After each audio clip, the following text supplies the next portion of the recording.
I know you want to use your extensive font library, so in this video we'll be covering the query installed fonts component, new in Rhino 8. The component resides in the Rhino tab's annotations section.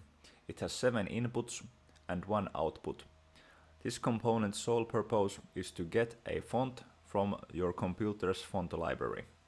The first input is for the name of the font family, and it has the match method input modifier.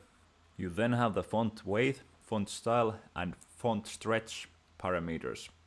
These you can right click and set the style you want. You can also use numeric inputs.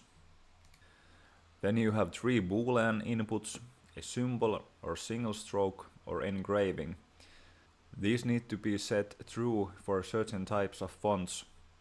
For example, single stroke or engraving might be used on the font types that are designed to be used when laser printing onto a metal sheet. This component is super simple, so we're gonna stick to that with the examples as well. Here I have used the query installed fonts to get Arial font family. I have selected all or any from each of these filters, and I'm getting all the font styles. Then I can use this list to change the style, and I will pass it through the text settings to the text entity, like we have done in our previous videos. As you see, the value list doesn't update if I connect this. If I want to use a symbol font,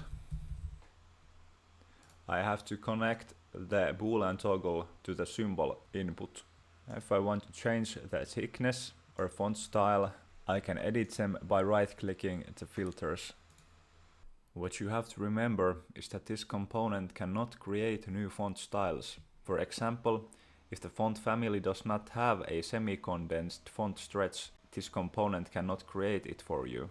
If you are unsure whether your fonts have certain styles, you can always look them up as a Windows user from the search bar by typing fonts or opening the control panel.